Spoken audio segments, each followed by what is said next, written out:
Thierry Cozic pour le groupe socialiste, écologiste et républicain. Merci Monsieur le Président, mes chers collègues.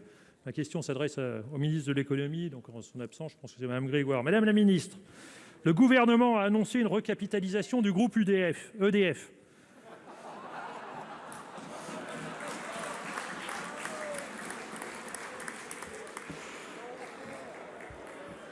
Lapsus révélateur. De prime abord, cette décision est louable, mais cela semble être un peu l'arbre qui cache la forêt. De fait, l'État actionnaire est à nouveau tombé dans ses pires travers. Les 2,1 milliards que vous allez faire payer aux contribuables vont compenser d'une main ce que votre mesure sur le plafonnement tarifaire a pris de l'autre. Par cette recapitalisation, le président candidat, qui se veut le président du pouvoir d'achat, devient celui du pouvoir de rachat. Et ce rachat, il se fait au détriment de l'intérêt général pour restaurer la confiance des investisseurs privés. La confiance, ça n'a pas de prix. Et il va en falloir lorsque l'on connaît l'ampleur des chantiers qui attendent EDF dans les 50 prochaines années.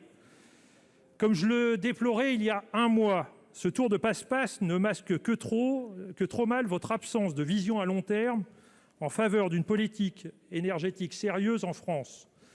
La politique du carnet de chèques ne peut constituer l'horizon indépassable de vos investissements en matière d'énergie. Nous avons déjà perdu 5 ans et nous ne pouvons plus attendre. La crise ukrainienne nous prouve que nous devons être le moins dépendants possible d'entités extérieures. Au-delà de la question énergétique, c'est une question de souveraineté nationale qui s'impose à nous, et ce alors que nous évoluons dans un monde de plus en plus conflictuel. Un réel État stratège doit opérer. Il en va de la protection du pouvoir d'achat de nos concitoyens. Vos mesurettes ne contiennent que trop peu la flambée des factures d'énergie que vit le pays.